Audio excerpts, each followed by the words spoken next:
एक बार सबको जय मसीह की।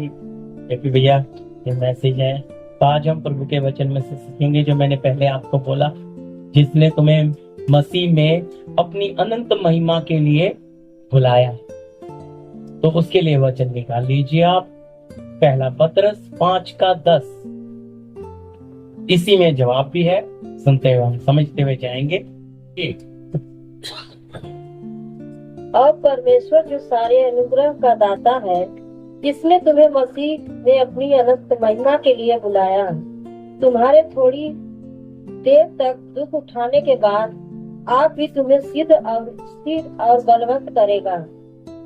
जी, धन्यवाद स्वर्गीय पिता आपके दिए वचन के लिए। प्रभु जी, आपका पवित्र आत्मा प्रभु हम सब यहाँ बैठे बच्चे बड़े सबकी देह प्राण आत्मा आपके लहू में छुपाते हैं। आप हमें सिखाइए, आप हमारे अध्यापक हमारे टीचर हैं। प्रभु आपके हाथ में इस वातावरण को देते हैं। प्रार्थना यीशु मसीह के नाम आमीन। जी, लिखा है, अब परमेश्वर जो सारे अनुग्रह का दाता है, जिसने तुम्हें मसीह में अपनी अनंत महिमा के लिए बुलाया। किसके लिए बुलाया है? अनंत महिमा, हालेलुया, के लिए बुलाया है। शब्द है, हाँ जी, तुम्हें थोड़ी देर तक दुख उठाने के बाद। क्यों भाई? थोड़ी देर तक दुख उठाने के बाद क्या करेगा? हाँ जी, पर थोड़ी देर, ये थोड़ी देर ही हमारे लिए भारी है। समझ, महिमा में अगर प्रभु के साथ उठाया जाना है, आपका मेरा प्रभु जो महिमा में आने वाला है बादलों पर हमें लेने, तो उस महिमा में अगर उठाया जाना तो हम भी महिमा में होना है, अपने प्रभु की महिमा में। तो लिखा है, थोड़ी देर के दुख उठाने के बाद आप ही तुम्हें क्या करेगा? सिद्ध करेगा, स्थिर करेगा, बलवंत करेगा। तीन बातें। पहले, प्रभु आप हमें कष्ट में से क्यों ले जा रहे? हाँ जी, दुख उठाने के बाद क्यों काम शुरू कर रहे हो? बोलिए। अभी जो मिट्टी का बर्तन होता है, उसको जब आग में तपा लेते हैं, आग में से निकाल कर उसके बाद उसमें पानी डालेंगे तो कैसा रहता है? पानी आग में तपाने से पहले उसको कुछ भी डाल सकते हैं उसमें? सोचिए, तो नहीं डाल सकते। इसी तरह एक कष्ट में से जाना, ये जो सकरा मार्ग है प्रियो, ये रास्ता ही पिता ने ऐसा रखा। सबसे फायदा क्या है? जब आपने दुख उठाया होगा तो आपका प्रभु यीशु की कलीसिया में व्यवहार जो होगा ना, वो प्रेम से भरा होगा। क्योंकि दुख उठाया हुआ व्यक्ति किसी के साथ अन्याय नहीं कर सकता, धोखा नहीं कर सकता, वो एकदम टूट के खत्म हो जाता। दुख में उसकी इच्छा, अभिलाषाएं, लालसाएं सब क्या हो जाती है? बस वो जी रहा है और उसमें कोई जीने की आशा बचती। ये कब होता है? अगर दुख में जो नहीं गया, वो तो भाई अपनी बुद्धि चलाएगा, भेदभाव करेगा, पक्षपात करेगा, ऊंच नीच करेगा, वो अंग नहीं बन पाएगा। इसलिए प्रभु हमारे जीवन में लिखा है, जो सारे अनुग्रह का दाता है, मतलब प्रभु ही है जो आपको कृपा अनुग्रह में लेकर चला। कष्ट तो जरूर था, समस्या तो जरूर थी, लेकिन अनुग्रह का, महिमा का आत्मा आप पर क्या करता रहा? छाया करता रहा। उस दुख में आपके प्रभु ने आपको अकेला कभी छोड़ा? आपको ऐसा महसूस हुआ कि प्रभु ने अकेला छोड़ा है, लेकिन नहीं, उसकी नजर जो है वो टकटकी आप पर नित लगी। हालेलुया, उसकी नजर आप पे लगी रही। आपको महसूस हुआ कि शायद प्रभु ने तो हमें छोड़ दिया। प्रभु के पीछे चल रहे थे लेकिन प्रभु सुन ही नहीं रहा। क्योंकि उस समय आपको किसके लिए छोड़ दिया? दूसरों के लिए शिरोमणि, दूसरों के लिए आशीष, दूसरों के लिए स्वाद बनने के लिए उस कष्ट में छोड़ दिया। समझे?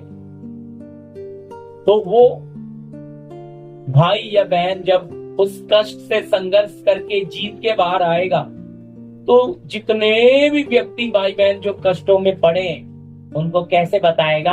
अनुभव से। ये स्वभाव पौलुस का था। पौलुस ने ऐसा जी कर दिखा। वो जैसों में गया वैसा क्यों बन गया? क्योंकि वो जमीन से ऊपर तक था।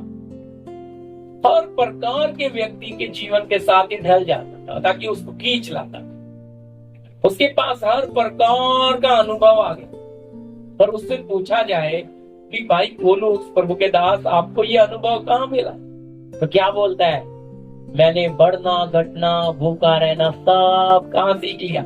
पवित्र आत्मा से। क्योंकि पवित्र आत्मा मुझे उस मार्ग में, उस रास्तों में से ले लेकर चला। मुझे कोई पास्टर नहीं लेकर चला, मुझे कोई इंसान नहीं लेकर चला, मुझे स्वयं प्रभु का आत्मा ने मुझे लेकर चला और मेरे जीवन में अलग अलग परिस्थिति में मुझे डाला और मुझे सिखाया, जिससे आज मैं समझता हूँ भूख की क्या तकलीफ है, बीमारी क्या है, दर्द क्या है, पैसे की तंगी क्या है, क्लेश क्या है, झगड़े क्या है। सारी बातों में से प्रभु मुझे लेकर गया। तब वो क्या बन गया? सबके लिए शिरोमणि। आज अगर हमें हमारा प्रभु हमारे साथ लिखा थोड़ी देर के दुख उठाने के बाद, क्यों प्रभु आप पहले हमें मजबूत करो ना, पहले स्थिर कर दो, मजबूत कर दो, फिर दे देना दुख। उल्टा कैसे चलेंगे? बोलिए, कच्ची मिट्टी के बर्तन में आप पानी डालो, उल्टा कर सकते हो? आपको कोई पागल बोलेगा, पागल है क्या, कल के तुरंत पानी गिर जाएगा। उसे पहले आग में पकाओ, फिर उसमें डालो, देखो फिर वो कितना मजबूत होगा। तो प्रभु पहले हमें कष्ट की भट्टी में, इसलिए वचन में लिखा है कि मैंने तुझे कष्ट की भट्टी में तपाकर चुन लिया। तो प्रभु का काम करने का तरीका, तो प्रभु पहले ही हमारे जीवन में ये ले आता है और हमें वही चीज मनुष्य स्वभाव को अच्छी नहीं लगती। इसलिए हमें क्या चाहिए? इस रास्ते में चलने के लिए, इस प्रभु के साथ चलने के लिए जो मैंने आपके साथ पढ़ा, जिसने तुम्हें मसीह में अपनी अनंत महिमा के लिए बुलाया है। तो महिमा के लिए बुलाया। महिमा में कब बनते हो? जब आप पवित्र आत्मा, परमेश्वर की आत्मा को पाते। किसको पाते? प्रभु की आत्मा, जो वायदा करके हमें सबको दिया है। किसमें दिया है? बयाने में। देखते ना, एक रूम लेने जाना तो टोकन देते हैं। हमने पसंद कर लिया जी, ये लो टोकन, अब आप किसी दूसरे को दे नहीं सकते। इसी तरह हमारे ऊपर भी एक छाप लगी। अब टोकन दिया तो बाकी पेमेंट करोगे तब ना उसमें जाके रहोगे। अब आप पे छाप लगी है, आप इस राज्य के क्या बनना है? अधिकारी, मालिक, वारिस। तो पवित्र आत्मा का छाप लगा काफी नहीं है, अब उसमें बढ़ते बढ़ते बढ़ते आना है। और वो बढ़ना है किसमें? आत्मा में। अब आत्मा में बढ़ने में सबसे बड़ी समस्या हमारा शरीर, ये साथ नहीं देता। क्योंकि दुख ये मानता नहीं, ये कहता है जहां दुख है भागता है वहां से। आत्मा दुख की तरफ जाती है और शरीर सुख की तरफ भागता है। ये एक अंदरूनी लड़ाई है और बहुत सारे लोग इस लड़ाई में फैल हो जाते हैं, क्योंकि वो शरीर को जिता देते हैं और आत्मा को हरा देते हैं। और कुछ ऐसे हैं जो आत्मा में स्थिर बन जाते हैं और शरीर को कंट्रोल में ले आते हैं, जैसे घोड़े को लगाम लगा। अब वो आत्मा में इतने ताकतवर हो जाते हैं कि शरीर उनके अनुसार चलेगा, वो शरीर के अनुसार चलेंगे। उन्होंने अनुशासन लगा लिया क्योंकि वो पिता के साथ आत्मा में बढ़े, समझे? और जो शरीर में बढ़ गया उसके कंट्रोल में आत्मा, इसलिए वो शारीरिक बन गया। और जो अब शारीरिक बन गया तो शरीर की बातों पे माने, और आत्मिक बना तो आत्मा की बातों में। जब ये भी पढ़ी कुरिन्ती 4:17, दूसरा कुरिन्ती 4:17 भी पढ़िए। हाँ जी। क्योंकि हमारा पल भर का हल्का सा क्लेश हमारे लिए बहुत ही महत्वपूर्ण और अनंत महिमा उत्पन्न करता जाता है। जी, क्या लिखा है? क्योंकि हमारा पल भर का हल्का सा क्लेश क्या लिखा है जी? आपके लिए तो कलेश दुख बड़ा बात है, लेकिन वचन क्या बोलता है? प्रभु का चखा हुआ दास कहता है पल भर का हल्का सा क्लेश। अब स्वर्ग के लिए पल भर का आपके मेरे लिए कितना होगा? स्वर्ग में एक दिन, देखो यहाँ पृथ्वी का 1000 साल है। अगर आपके जीवन में 70 साल कष्ट है, प्रभु के स्वर्ग की नजर में क्या? पल भर का। जी मैं नहीं कह रहा हूं, वचन कह रहा है। आप कहेंगे ये कैसा ईश्वर है भाई? फिर दुख उठाने के बाद ना आपको स्थिर सिद्ध और क्या कर रहा है?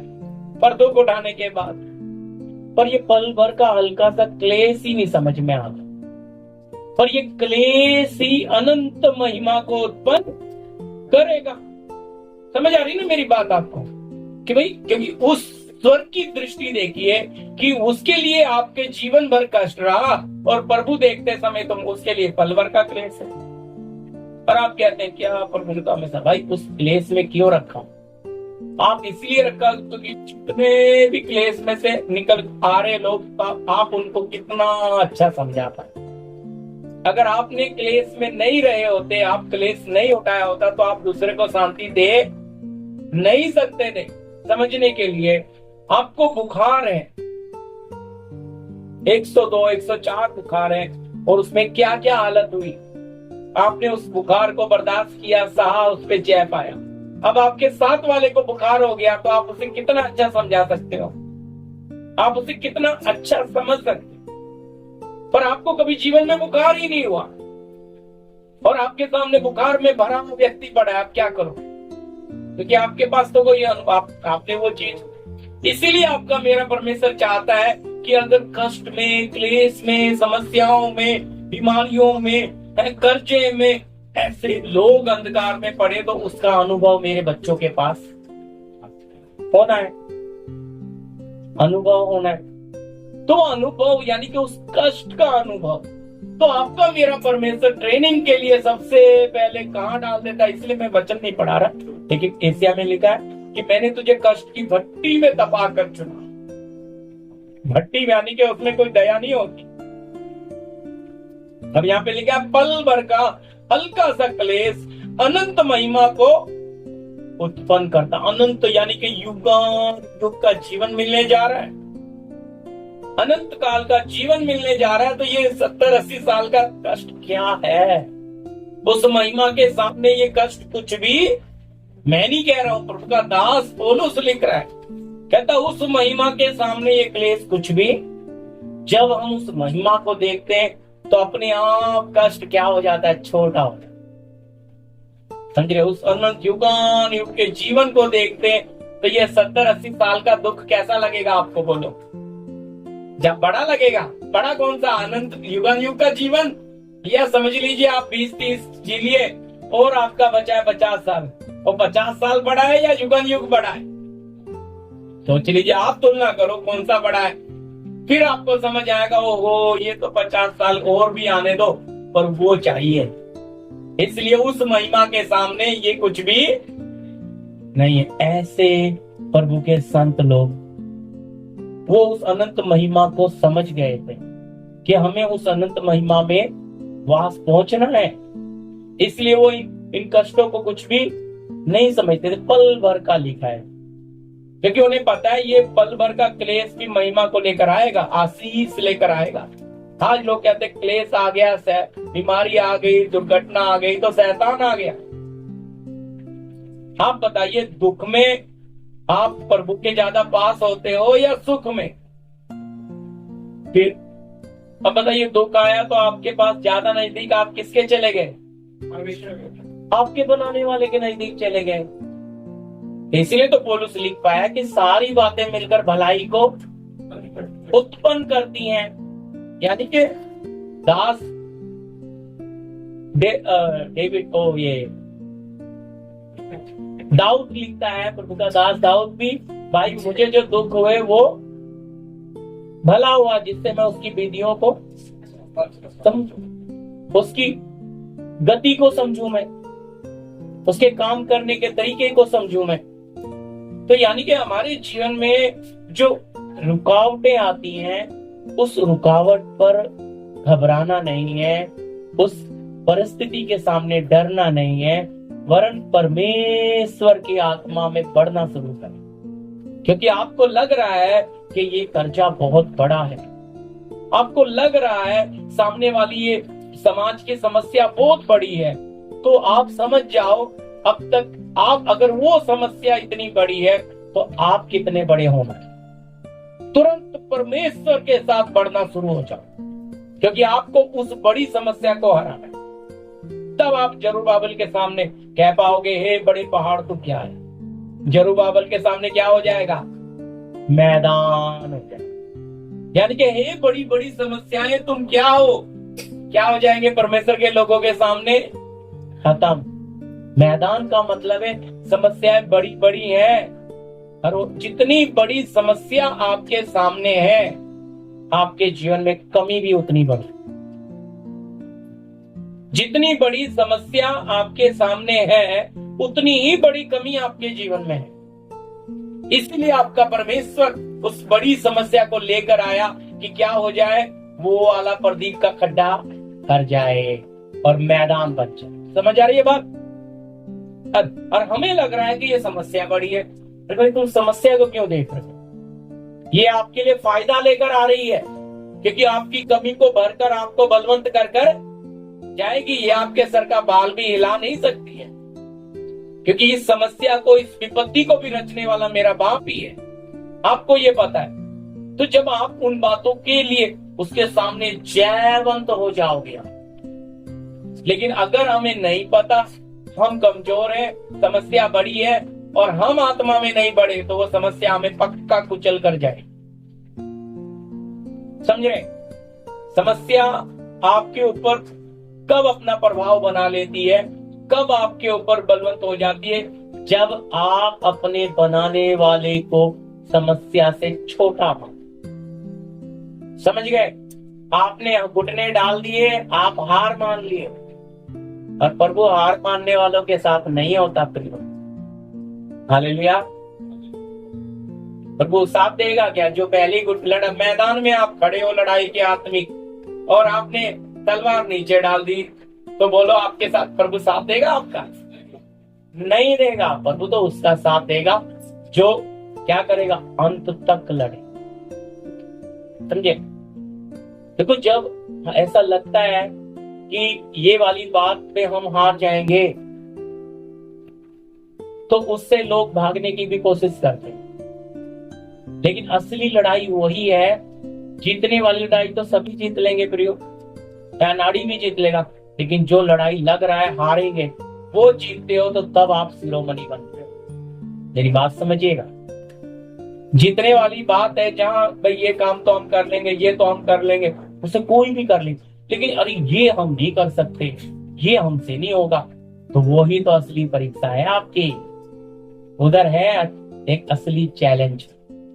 इसे अगर आपका परमेश्वर जिंदा है, आप जीवित परमेश्वर के बच्चे हो, ये असंभव को संभव करो। समझा रही है बात?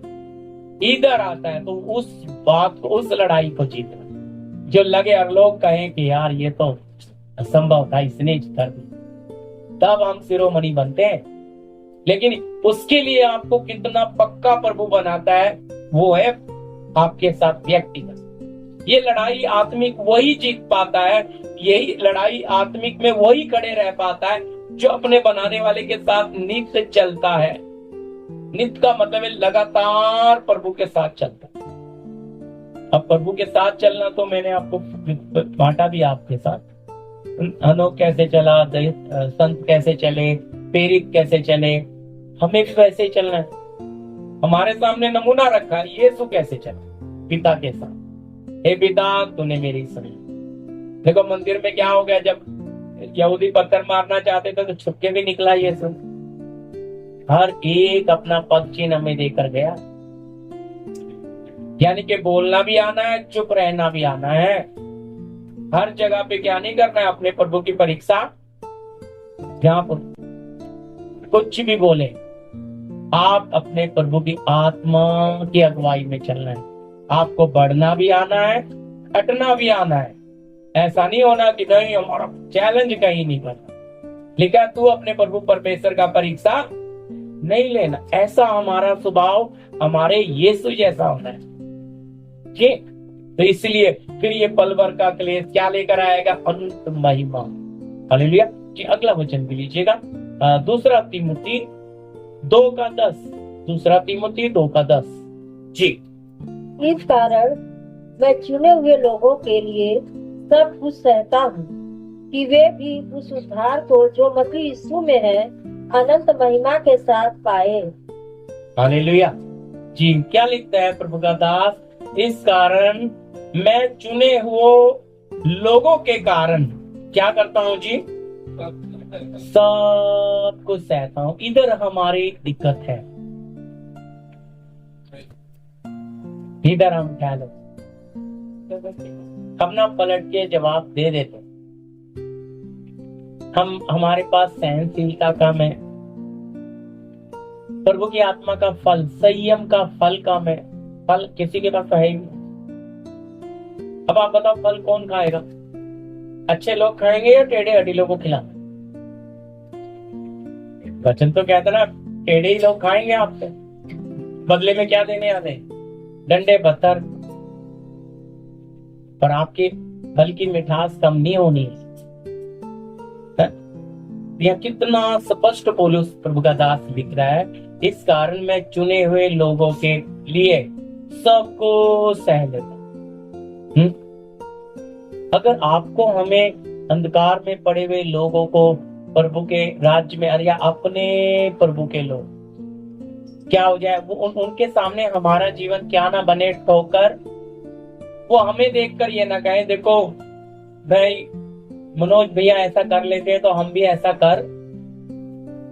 तो इसलिए मनोज भाई वो काम कभी नहीं करेगा जो क्या हो जाए प्रभु की दृष्टि में ठीक नहीं है। क्यों ऐसा? क्योंकि अपने भाई बहनों के हित की चिंता करता है, अपने लोगों के लिए सोचता है, तो कभी क्या नहीं चलेगा? वचन में लिखा वो अनरीति नहीं चलता, मन मर्जी नहीं करता। क्यों नहीं करता? क्योंकि उसको पता है अगर मैं मन मर्जी करूंगा, मेरे पीछे जितने मुझे देख रहे उनको भी क्या आएगा? ताकत आएगा, हिम्मत आएगा कि चलो भैया ये लकी चल सकता है तो हम भी चल।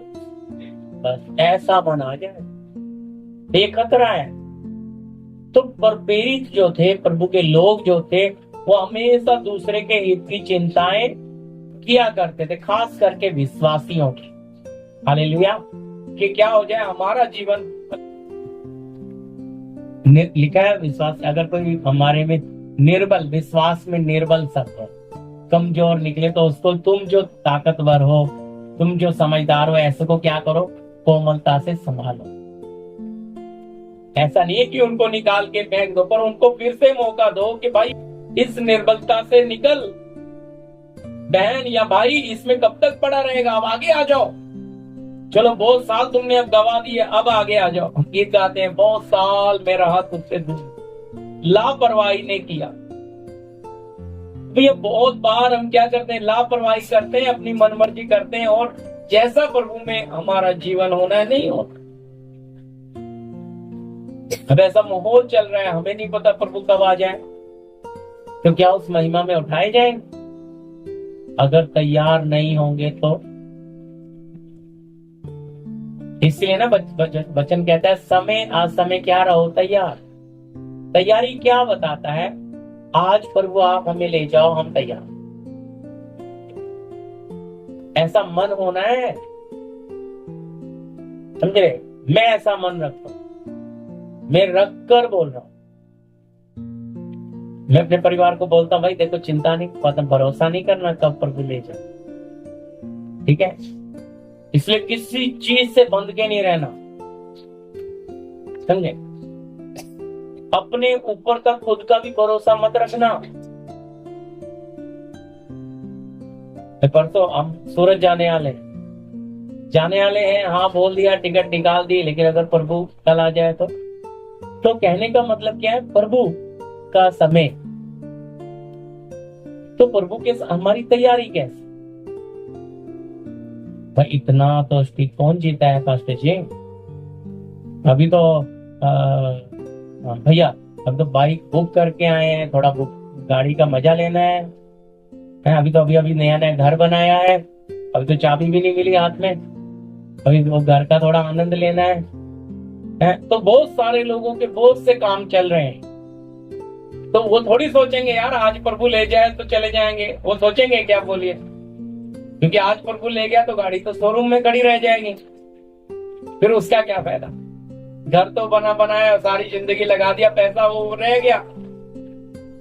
तो बात ये, आपका प्रभु चाहता नहीं है कि उस घर में, उस गाड़ी में, उस रिश्ते में आपका मन फंसा रहे। ठीक है, जो अपने आप को मसीह आत्मिक दौड़ में भर्ती करता है, अपने आप को किसी चीज में उलझाता नहीं है। उलझाने का मतलब है बांध के नहीं रखता किसी में, मतलब लोगों को अपने ऊपर निर्भर नहीं होने देता, रिश्तेदारों को कहता भैया मेरे पे नहीं भरोसा करना, हाँ मैं तुम्हारी मदद करूंगा, जितना मुझसे होगा मैं करूंगा, माँ में करूंगा, बाप करूंगा, भाई बहन सबसे प्यार करेगा सब, लेकिन अपने ऊपर उनको आश्रित होने नहीं देगा। इसका मतलब फिर तो कड़वा भी बनेगा ये तो है। बोलिए, हम मीठा बनना आता है, हमें कड़वा बनना आता नहीं है। मैं सच कह रहा हूं, कड़वा बन के देखो आपके सब भाग जाएंगे छोड़ के। मेरे भाग गए साथ, अभी 23 साल हो गए, आज तक एक रिश्तेदार नहीं आया है। जब शुरू में मुंबई आया तो सब फोन पे फोन, हमें मुंबई दर्शन करना है, हमें आना है। मैंने एक ही कंडीशन रखी, भाई आज आना, पैसा वहां से पहले में अकाउंट में डालना, होटल में बुक करूंगा। मैं कोई प्यार सबसे करता हूँ, बात सबसे करता हूँ, जब भी जाता हूँ सबसे मिलता हूँ, फल लेके जाऊंगा, कुछ लेके जाऊंगा, लेकिन क्या नहीं करता उनको। सच कड़वा होता है प्रियो, मुझे क्योंकि पता था अभी रेलवे वालों को पास फ्री है भाई, वो तो एसी मारेंगे, साल में छुट्टियों में आके बैठ जाएंगे यहाँ। एक को दे दिया तो सब आएंगे फिर, समझे? इसीलिए कंडीशन रख दी मैंने। उस समय ये नहीं देखा कि इस चाचा ने मुझे कितना प्यार किया है, चाची ने मुझे कितना मदद किया है, इस रिश्तेदार ने कितना, सब ने किया, क्योंकि मेरी मम्मी बचपन में डेथ हो गई थी, लेकिन किसी का एहसान नहीं देखा। वचन के सामने हमें क्या बनना पड़ता है? थोड़ा कड़वा भी। और आज दिक्कत ये है कि हम कड़वा नहीं बनते, हम मीठा ही बने रहना चाहते हैं। भाई हमें मीठा भी रहना है और कड़वा भी रहना, क्योंकि ज्यादा मीठे हो जाओगे तो कोई भी खा जाएगा, और ज्यादा कड़वे बनोगे तो कोई पास भी। इसलिए जाता हूं तो बड़ा प्यार दिखाते हैं, उन्हें पता है ये सच्चा ऐसा ही है अपनी जगह, समझे? मैंने आप खुद सोचो ना, वो सेवा का पैसा है, मैं तुम्हें उसमें से खिलाऊं, तुम कमा रहे हो यार, तो तुम आ रहे हो तो अपना पैसे से खर्चो, उल्टा मेरे ऊपर भी लगाओ थोड़ा। ठीक है, बुरा लगे अच्छा लगे, लेकिन जो सच्चाई होती है ना थोड़ी कड़वी होती है, और सबको हजम नहीं होता। आज तक कोई नहीं आ सका। मैं हमेशा इनवाइट करता हूँ, फोन करता हूँ, जब बात भाई भैया कब आओगे तुम, अपने बड़े भाई को भी, सगे को बहुत प्यार करता था, मैंने कहा आऊंगा आऊंगा, जब भी जाता था कब आओगे, आ जाओ यार। कंडीशन वही है भाई, आज तक किसी ने नाम ही नहीं लिया। देखो कड़वा बनना पड़ता है, कड़वा नहीं बनोगे तो आप इस जीवन के रास्ते में चल नहीं पाएंगे। लिखा तुम्हारे घर ही के लोग तुम्हारे विरोधी खड़े हो जाएंगे। कांटा फूल के साथ ही रहता है, समझे? तो उसके लिए महक बनना सीखना है, बदबू नहीं। कांटे को भी लेके चलेंगे, लेकिन उसको क्या देंगे? सुगंध देंगे, बदबू देंगे। वो तो प्रभु ने रखा है, हमें रिश्तेदार हमारे प्रभु ने दिए हैं। प्यार करें, उनको तोड़ेंगे नहीं कि चलो वही कांटा टूट गया, नहीं भाई, उनको साथ रखेंगे, सबको प्यार करेंगे, जितना हमसे बन पड़ता है हम उतना करें। कुछ लोग आता रहे, हम हमारी बेटी का शादी है, हम ये दे, क्या देंगे आप? हाँ जो बनेगा हम देंगे। नहीं बता दो ना, बता दो पहले, ताकि हम फिर वो चीज हम नहीं खरीदेंगे, पहले से ही सेटिंग करते हैं। बोलो भाई हमें जो प्रभु जो बोलेगा हम करेंगे। ये सब बातें नहीं आती, कड़वे क्यों नहीं बनते हम? बोलो, फिर तो बढ़ चढ़ के, क्योंकि बढ़ाई होती है ना, और अगर मामा है तो भाई और ज्यादा, फिर तो ज्यादा देना है, भांजे है। तो इस तरह की बातों में फंस जाते हैं। आप निकल आए और फिर उसी में फंस गए। आप बढ़कर कर दो, लेकिन आप दिखावा बंद। अब वचन कहता है अगर हिसाब से किया तो हिसाब को भी। अब क्यों ढिंडोरा पीट रहे हो ना जी? तो अभी भी ढिंडोरा पीटेंगे, है मसीह में। और सारे गांव में खबर पहुंच जाएगी आज भी प्रदीप में संसार है। क्योंकि जो कर रहा है ढिंडोरा पीट के कर रहा है, बता रहा है देखो मैं इतना कर रहा हूं। अरे आप प्रभु में आ गए, छोड़ दो। अब आप गुप्त में करके दिखाओ, बढ़कर करके दिखाओ। मैं ये नहीं कहता कि हमें नहीं करना, हम लेकिन कैसा ऐसा लिखा है, अपने नाम के लिए, अपनी झूठी बढ़ाई के लिए कुछ भी मत। इससे आप प्रभु से कुछ भी नहीं पाओगे। क्योंकि हम खत्म होने का मतलब क्या है? मेमने का पूरा चमड़ा क्यों उतारा? पहचान खत्म। अब ये बकरी है, ये भेड़ है, पता ही नहीं, बाल पूरा उतर गया। लेकिन वही कसाईयों की दुकान पे अगर हम देखते हैं पूंछ पे बाल है। यही तो पहचान है। आज इंसानों की हालत, मसीह लोगों की हालत यही है। क्या करेंगे? पूंछ का बाल हटाएंगे इन्हें, अपनी पहचान नहीं खत्म होने दी।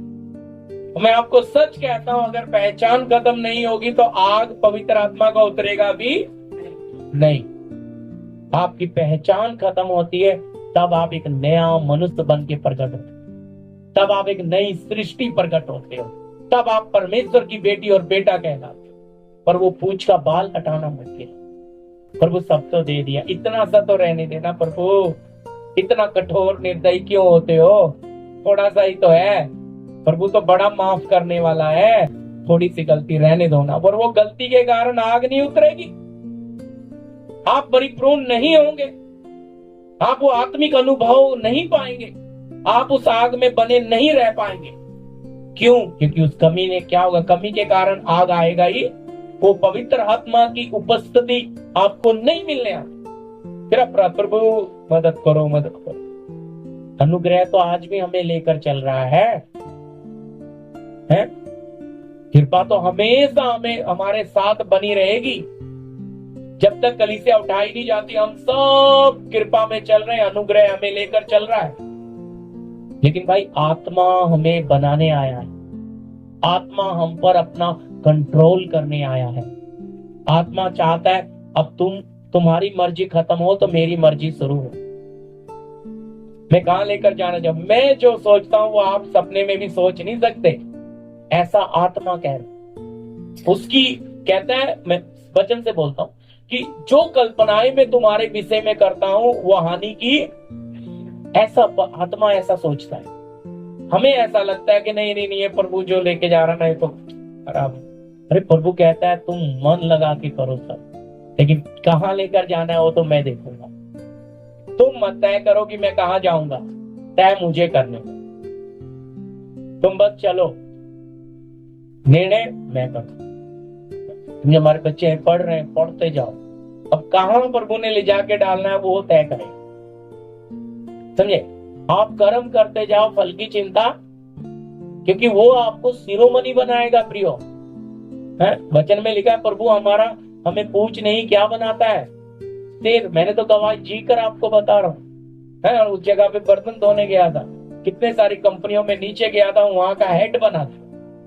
जी कर स्वाद लेकर बोल रहा हूं। सच में आप जहां जाओगे, मैंने बहुत अपनी नहीं कईयों की गवाही भी देखी। मैंने आपको बताया सैम भाई,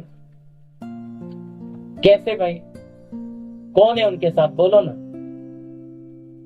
हमेशा वो बंदा सेवा में भागा, प्रभु के लिए भागा, साफ सफाई, बिछाना, चटाई, ये सब शुरू से है? तो जब आपके साथ भाई प्रभु का आत्मा रहेगा, जो सबके साथ यहोवा साथ साथ आना, बोलो क्या बन गया लास्ट में वो? प्रधानमंत्री। आप सोचते भी नहीं है कि आपका ईश्वर आपको क्या बनाने की सामर्थ्य रखता है, पर आप कहते हो थोड़ा सा ना, बस हमें तो यही बनना है। वो है जिद और ठीक। हाँ प्रभु मुझे वो बनना है, मैं अपनी मर्जी आपकी मर्जी में दे रही हूँ, दे रहा हूँ, आप तय कर। अगर बनना है तो आप रास्ता बना के दो, अगर उससे भी आगे ले जाना है तो आप ले चलो। हम उसको क्या नहीं कर सकते, फिक्स नहीं कि यही बात। भाई प्रभु के सामने अपनी विनती रख दो, अपनी इच्छा रख दो, लेकिन अपनी इच्छा के पीछे नहीं, प्रभु तेरी क्या इच्छा है वो पूरी हो जाए। तब देखिए आपके लिए रास्ते यूं खुलते जाते हैं प्रिय। लेकिन हम मानते ही नहीं। मैं आपको सच कह रहा हूं इस वचन से, हम अपना स्वभाव दूसरे के हित के बारे में, अपने बनाने वाले के हित की चिंता भी नहीं करते हैं।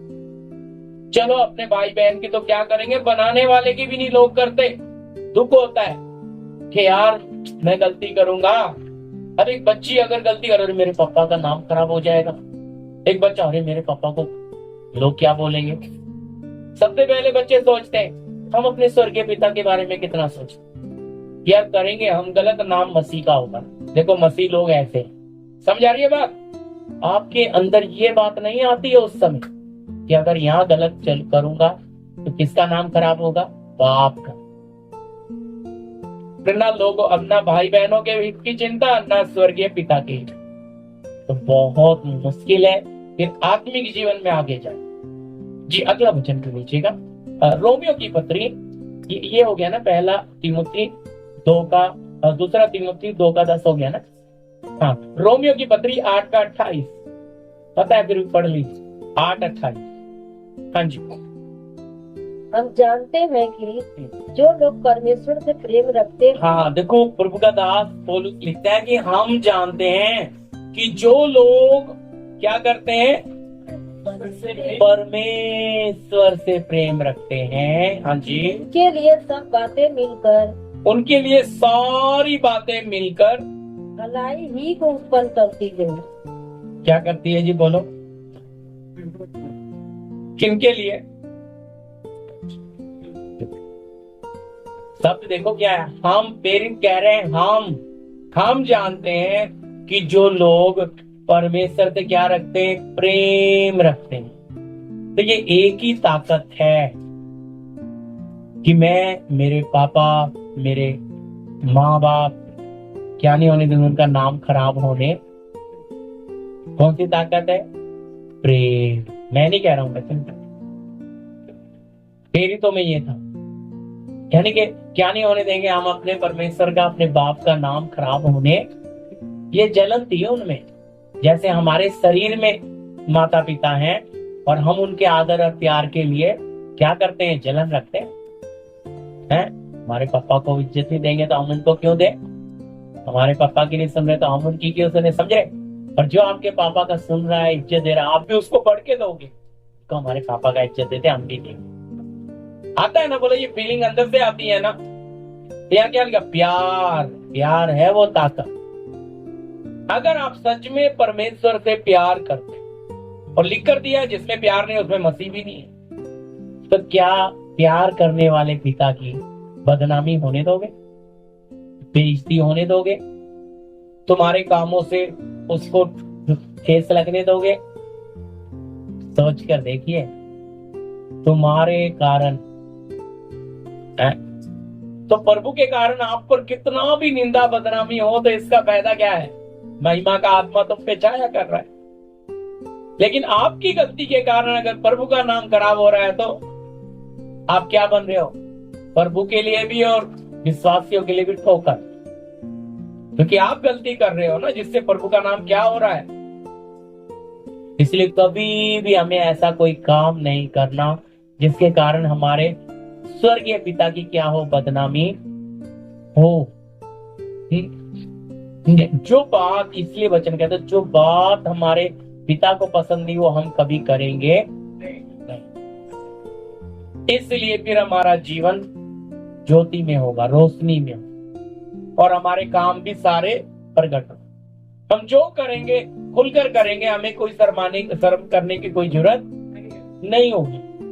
जी हाँ, आगे प्रेम से आगे, उनके लिए सब बातें मिलकर भलाई ही को उत्पन्न करती है। अगला शब्द, अर्थात उन्हीं के लिए जो उसकी इच्छा के अनुसार बुलाए हुए। हालेलुया, ये भी शब्द है। जो उसकी इच्छा के अनुसार क्या किए गए, बुलाए गए। हालेलुया। अब प्रभु तो अपने दिव्य ज्ञान में जानता है कौन कैसा चलेगा, लेकिन प्रभु को यह भी पता है कौन मेरी इच्छा में चले, कौन है जो अपनी इच्छा मेरी इच्छा में छुपा देगा। ये आपके मेरे प्रभु को पहले से ही अपने दिव्य ज्ञान में पता है, लेकिन चुपचाप रहता है, क्योंकि कहता है ना, बुलाए हुए तो बहुत है, चुने हुए, कि तुम साबित करो चुने हुए हो। तो वो प्रभु की और नॉलेज कि पता है भाई यही आले आएंगे आगे, लेकिन प्रकट नहीं करेगा, कहेगा दौड़ो दौड़ो सब दौड़ो। अब बोलो ना, लाइन में खड़े 20 लोग, अरे ये 3 तुम 3 आ जाओ, तुम्हें अवार्ड लेके जाओ, ऐसा कर सकते हैं? 20 के 20 को मौका देना पड़ेगा ना। वो प्रभु का इसी तरह प्रभु को पता है हमारा भविष्य, लेकिन वो हमें फिर भी उस संघर्ष में से जाने के लिए क्या देगा, अनुमति। और लोगों के लिए देखो, मैं भेदभाव नहीं करता हूं, मैं पक्षपात नहीं करता, मैंने सबको एक ही रास्ते से, इसलिए तो वचन में लिखा है परमेश्वर ने सबको एक ही मूल्य से बनाया, उद्देश्य एक ही है। हालेलुया। प्रभु का उद्देश्य कोई अलग नहीं है, हम सबसे एक ही है, सबसे एक ही उद्देश्य से बनाया है, सब जातियों। लेकिन वो उद्देश्य पिता का पूरा, तो आपका इच्छा पूरा होगा या उसका? इसलिए यहाँ लिखा है, हाँ जी, लास्ट लाइन क्या लिखी है,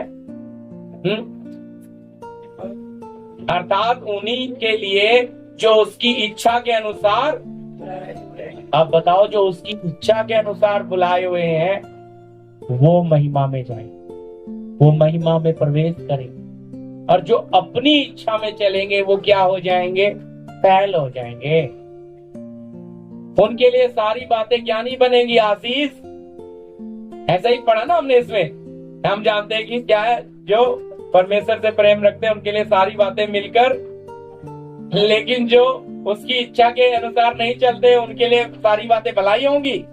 अरे ऐसा क्यों किया प्रभु ने, ऐसा नहीं करना चाहिए था प्रभु, तूने तो पूरा रिश्तेदारों में भी नाम डुबो, तू इधर कार्य कर देता ना, हमारे इतने रिश्तेदार आ जाते। लोग ना खींच खींच के प्रभु में लोगों को लाना चाहते, आत्मा लाना हम लाने में फर्क। आत्मा लाएगा जिसे चुना है, उसमें कार्य करके लाए। और आप लाओगे बुद्धि से, आप लाओगे एक लालच से, और जब वो लालच नहीं पूरा हुआ तो वो पीछे हट जाएगा। तो आप उसके लिए प्रार्थना करें, प्रभु आपने जैसे मेरी समझ खोली, आत्मा तू काम कर, आत्मा तू जा, पवित्र आत्मा तू इनमें का। तो समझ आ रहा है कैसे कार्य होना है, हो कैसे रहा है। इसलिए वचन में लिखा, तू अपनी समझ का सहारा मत लेना, पवित्र आत्मा आपके आगे आगे चले। तो आज इधर भी दिक्कत है प्रिय हमारे जीवन, क्योंकि हम आत्मा में परिपूर्णता में कम है, तो हम क्या चाहते हैं, क्या हो जाए, प्रभु तो इधर कुछ अपनी महिमा प्रकट कर दे। तो ये लोगों की भी आंखें, भाई वो गुप्त में बैठकर आप प्रार्थना करें, प्रभु के चरणों में अपने रिश्तेदारों के लिए आप रोएं। वचन कहता है वस्त्र नहीं, अपना मन फाड़ कर रोए कि प्रभु मैं आपके राज्य में आई हूँ, ये मेरे रिश्तेदार आ गए, मेरा फलाना आना है, मेरा ये वाला रिश्ता पाना, जिनसे आप प्यार करते हो उस प्यार के लिए रोना है, प्रभु उनको भी आप ले आओ। लेकिन हम अपनी ताकत से लाएंगे, हम आपके समय का इंतजार करें, और आप जो कर सकते हो वो कोई कर।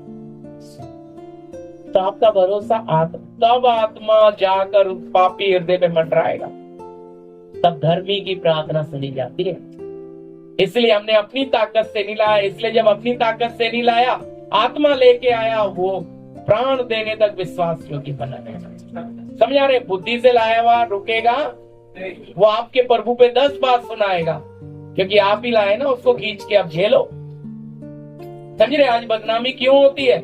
क्योंकि प्रभु नहीं लाया उन्हें, प्रभु ने नहीं बुलाया उनको, आप खींच के ले आए, और वो बार बार आपके प्रभु पे उंगली उठा रहे हैं, क्योंकि आप सरदर्द हो गया आपका। कई बार होता है ना, मेला जा रहे हैं तो किसी को, अरे चलो इनके बच्चों को भी ले जाते, बाद में हम तो मेला घूमने से रह गए, वो बच्चे को ही संभालते। इससे अच्छा तो उसे लाना ही, ये हालत हो जाती है। और अगर वो खो गया तो हालत और बदली, फिर कहाँ मेले का स्वाद। तो ऐसा होता है, प्रभु में तो आप ले आए, आप प्रभु से दूर हट गए, क्योंकि उसने, वो आया ही इसीलिए था तुम्हें हटाने के लिए। ऐसे बहुत आएंगे जो आएंगे प्रभु का नाम लेके, लेकिन असल उनका उद्देश्य होगा कि आपको भी प्रभु से अलग। ये है युक्ति का आत्मा, इस तरह आता है। तो हमारे पास भी युक्ति का आत्मा होना है। हालेलुया जी। 2 वचन हो रहे हैं। ये हुआ पहला पत्रस, हुआ पहला पत्रस 1:6। पहला पत्रस 3 वचन है, जल्दी पढ़ दीजिए, मैं कोशिश करूंगा थोड़ा फास्ट चलूंगा। हाँ 1:6 जी, पहला पत्रस 1:6।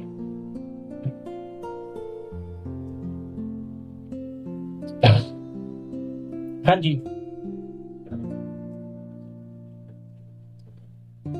इस कारण तुम मगन होते हो, यद्यपि अवश्य है कि अभी कुछ दिन के लिए नाना प्रकार की परीक्षाओं के कारण दुख में हो। हालेलुया। क्या लिखा है? इस कारण तुम मगन होते हो। हालेलुया। प्रभु में मगन बोलने से क्या है?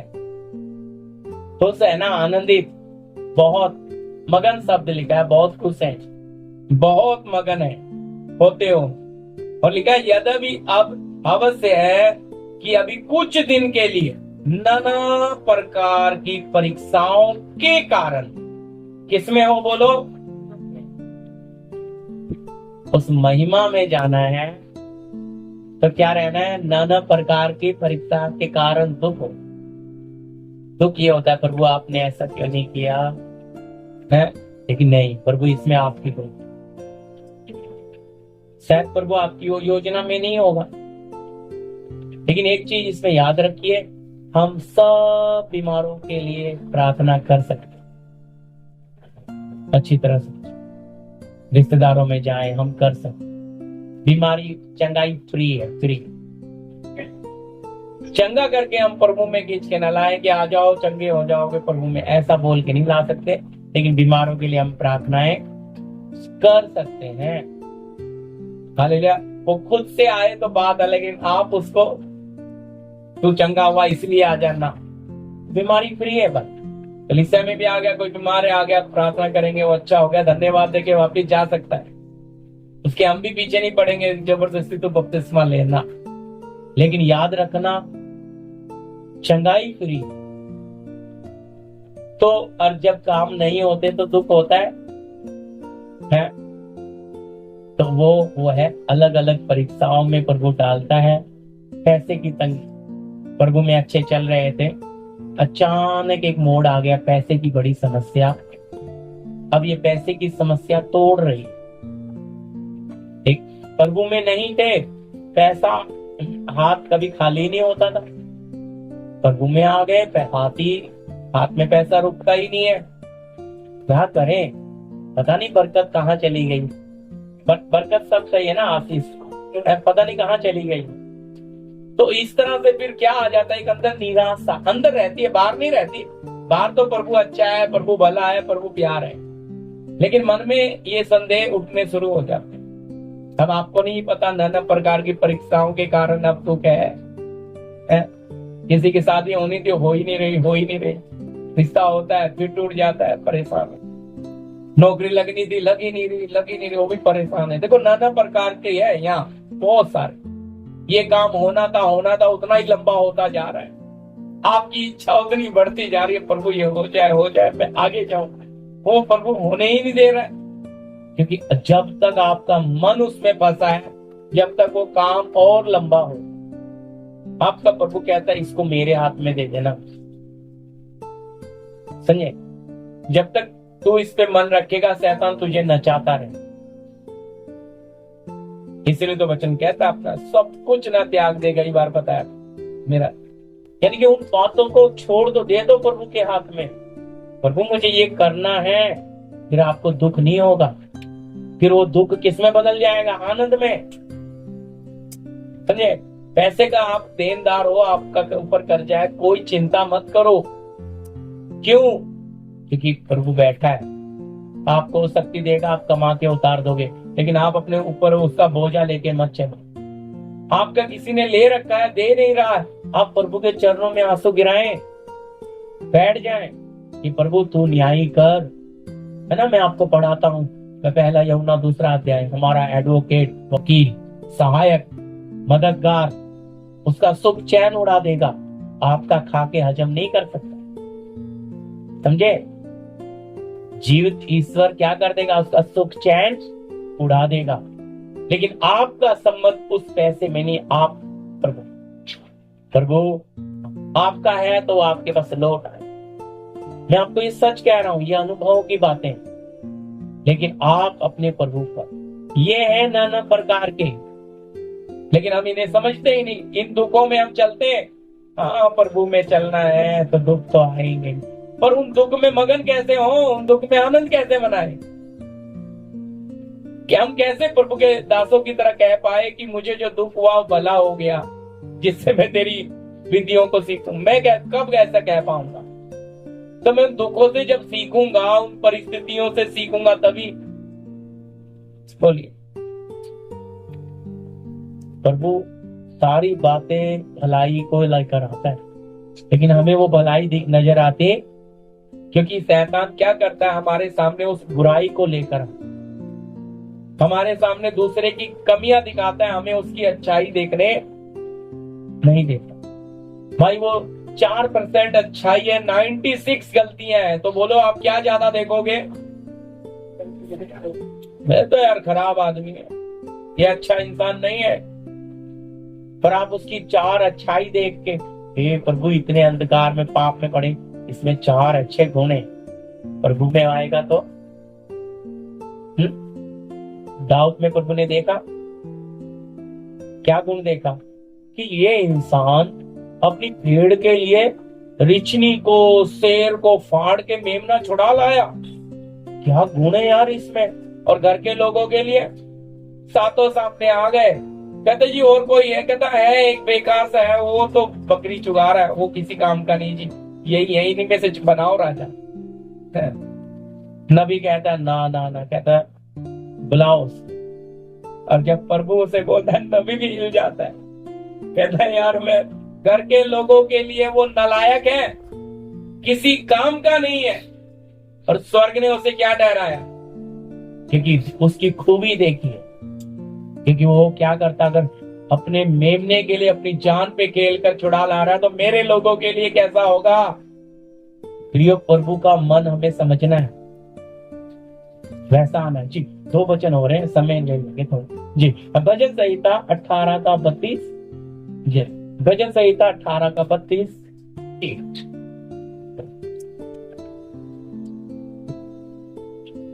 यह वही ईश्वर है, यह वही ईश्वर है जो सामर्थ्य से मेरा कटिबंध बांधता है और मेरे मार्ग को सिद्ध करता है। हालेलुया, मेरे मार्ग को सिद्ध करता है। हालेलुया, क्या करता है? सामर्थ्य से मेरा कटिबंध बांधता है ये ईश्वर। और मार्ग में क्या करता है जी? मेरे मार्ग को सिद्ध करता है, सिद्ध, परफेक्ट, सही रास्ते पे लेकर जाता है। तो इसके ऊपर हमारा इतना बड़ा कि प्रभु आप जो चाहे मेरे जीवन में कर सकते हो, मैं आपसे सवाल नहीं करूंगी, मैं नहीं करूंगा, ऐसा आपने। हालेलुया। इसलिए मसीह ने तुम्हें जो बुलाया है प्रभु यीशु ने, तो उसकी महिमा में क्या बनेंगे आप? समझे? उसकी महिमा में आप आए हैं तो क्या बनोगे? महिमा पाएंगे कि नहीं? कैसे पाए? कुड़कुड़ाते हुए। महिमा में इंसान दुखी होता है। अरे भाई, दुख में होंगे तो भी आनंद करोगे, क्योंकि महिमा का आत्मा तुम पे मंडरा रहा है। तकलीफें हैं, ऐसा नहीं मैं बोलूंगा कि तकलीफें नहीं है, लेकिन होकर भी ऐसा जियोगे जैसे है ही। क्योंकि वो तकलीफ जो क्या थी, बड़ा पहाड़ था, अब क्या बन गया? राई का दाना बन। अब वो तकलीफ तकलीफ बोल के लगती है, क्योंकि पता लग गया इस तकलीफ के पीछे का भेद क्या है। ये पहाड़ जो आया है ये क्या करने आया है? मेरी कमी को भरने आया है। ये तकलीफ जो आई है मुझे शुद्ध करने, मुझे पवित्र करने, मुझे और भी अपने बनाने वाले के करीब लाने के लिए आई। तो इसलिए मैं उसमें क्या हूं? मगन। बेशक कष्ट है लेकिन फिर भी आनंदित है प्रियो। जी अगला वचन भी पढ़िएगा। दूसरा थिस्सलुनीकी 2:17 लास्ट है, समय हो गया है, मैं समझ रहा हूं। जी जी दूसरा थिस्सलुनीकी 2:17 तुम्हारे मनों में शांति दे तुम्हारे मनों में शांति दे और तुम्हें हर एक अच्छे काम और वचन में दृढ़ करूं। जी हालेलुया। हमने पढ़ा दूसरा थिस्सलुनीकी 2:17 लास्ट वचन है जी। हाँ जी क्या दे? तुम्हारे मनों में शांति दे और तुम्हें हर एक अच्छे काम और वचन में क्या करे? दृढ़ करे। हालेलुया। ये है प्रभु का महिमा में प्रभु के साथ चलने वाले लोगों की। हालेलुया। इस कैसी भी तकलीफ के अंदर शांति का राजकुमार, कोई दिक्कत, नुकसान हो गया तो भी। समझे आपके बच्चे ने चाय गिरा दिया, क्या करोगे? सच बताइए। दूध गिरा दिया, क्या करो? एक फटका देंगे कि नहीं देंगे? क्यों? अरे भाई वो थप्पड़ मारने से क्या दूध उठ के गिलास में आएगा, चाय उठकर आएगा? गिर गया वो तो, वो गिरते ही उसका तो दिल हिल गया है, क्या गया? आप समझ रहे मेरी बात? आप समझिए ये शांति कहाँ है। पर नहीं, दो मार के ताकि दोबारा का छोड़ो, अभी वो भी डरा हुआ है। समझ रहे ना मेरी बात? समझिए कोई भी भेड़ को जंगल में ढूंढने जा रहा है प्रभु, 99 इधर छोड़ी, एक को गया और मिल गई, तो चरवाहा समझ लो प्रभु को साइड में कर दो। अच्छा तेरे कारण मेरी नींद खराब हो गई, तेरे कारण मैं अच्छा बिस्तरे पे सोया रहता, इस रात को लाल टैर लेके घूम रहा हूँ, रस्सी बांध के खींचते हुए ला रहा है, घिसड़ घिसड़ के ला रहा, उसे डंडे मारते हुए, क्योंकि तेरे कारण मैं दुखी हूं। और एक है जो प्यार करता है, उस सहमी डरी भेड़ को कंधे पर उठाकर आनंद से आ रहा। फर्क देखिएगा, क्वालिटी देखो दोनों में क्या है। क्योंकि ये तो परेशान है यार, तेरे कारण मेरी हालत, हम माँ ने क्यों मारा? तेरा पोछा मारना पड़ेगा, घर साफ करना पड़ेगा, चादर भी धोना पड़ेगा। इसलिए अब वो तो भाई गिर गया, मारने से क्या हो, है ना? ऐसा सोचते हैं ना। अब बताओ ना, बेचारी भेड़ छूट गई, उसकी क्या गलती? भटक गई ना वो। तो भाई सच्चा प्यार करने वाला चरवाहा क्या करेगा? उसे अपने कंधों पे उठाएगा, डरी सहमी भेड़ को आनंद बनाएगा आगे। इसलिए प्रभु ने वो उदाहरण दिया, समझे? क्योंकि वो तो पहले ही डरी हुई है, जिस नुकसान हो गया तो बच्चे के अंदर डर नहीं है क्या?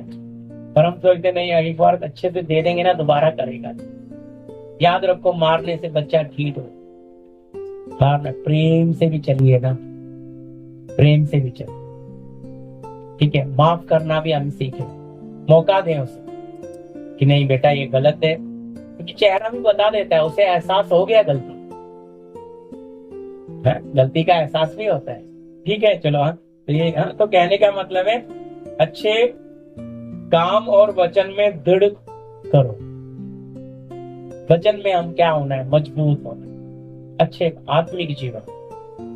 इन बातों में अगर हम बढ़ेंगे तो जो मैंने आपको बताया, जिसमें तुम मसीह में अपनी अनंत महिमा के लिए बुलाए गए, तो आपके जीवन से महिमा होनी है। बोलो, आप में प्रभु दिखेगा या किसमें दिखेगा प्रभु?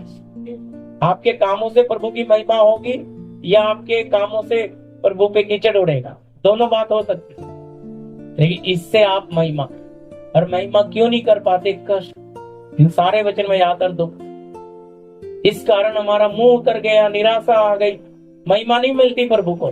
लोग हंसते हैं, क्या ये प्रभु प्रभु करते हैं? हालत देखो इनकी, चेहरे के 12 बजे, तकलीफों में है, लेकिन वो परीक्षा हमें समझ ही नहीं आ रही। प्रभु तो चुप है ना कि मेरी बेटी के जीवन में ये है। आपका पैसा कहीं फंस गया, आपका पैसा मिल नहीं रहा, आपके चेहरे उड़े पड़े, जब तक काम ना हो जाए आपके हालत खराब है, आपको प्रभु भी नहीं दिखता। ये बताता है कि आपका विश्वास कितना कमजोर है। हालेलुया। आपका प्रभु के साथ रिश्ता कैसा है? ठीक है, इसमें कई भाइयों में से कोई राष्ट्र प्रार्थना कर दीजिए।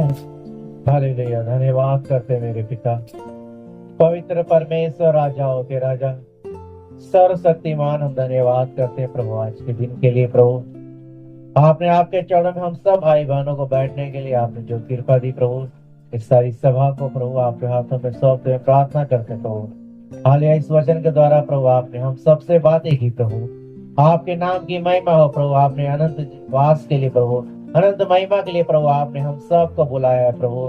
प्रभु आपका वचन करता पल भर का क्लेश प्रभु उस अनंत महिमा को उत्पन्न करता। धन्यवाद करते इस बात को समझ कर प्रभु, इस क्लेश में प्रभु संयमी होने के लिए प्रभु, स्थिर रहने के लिए प्रभु, और संपूर्ण भरोसा आपके ऊपर रखकर जीने के लिए प्रभु, हम पवित्र आत्मा हमारे एक एक की मदद करे प्रभु। इस क्लेशों में प्रभु उस आनंद को अनुभव करने के लिए पवित्र आत्मा मदद करे प्रभु। तो जैसे हम सब ने वचन सुना है प्रभु, हम सब के जीवन में रीमा होने के लिए प्रभु आप सहायता और मदद करें प्रभु। हम अपने जीवन की सारी समस्याओं को प्रभु आपके ऊपर देते हुए प्रभु हमें फ्री होकर चलने के लिए प्रभु आप मदद करें। हालेलुया। धन्यवाद करते प्रभु, जो वचन सब के लिए प्रभु हम सब के लिए आशीष का कारण बनने पाए। धन्यवाद करते राजाओं के राजा प्रभु, आपने हम सब के लिए ये पद चिन्ह दिया है प्रभु। आप खुद इस क्लेशों में से होकर गए प्रभु, आपने सब बातों में प्रभु हम सब के लिए नमूना बना। आपके दासों ने हमारे लिए नमूना है प्रभु, इस नमूने को हम भी अपने जीवन में लागू करें प्रभु, हमारे लिए भी आशीष का कारण बने प्रभु। धन्यवाद करते सारी वचन के लिए, आराधनाओं के लिए प्रभु, हम सारी महिमा आदर आपको देते हैं प्रभु। वे प्रार्थना यीशु मसीह के नाम में मांगते हैं, आमीन आमीन। अब पिता का प्रेम, पुत्र का अनुग्रह, पवित्र आत्मा की सहभागिता, संगति हमारे साथ, तमाम संत लोग के साथ, प्रभु यीशु के दूसरे आगमन तक होता रहे। आमीन। सबको जय मसीह।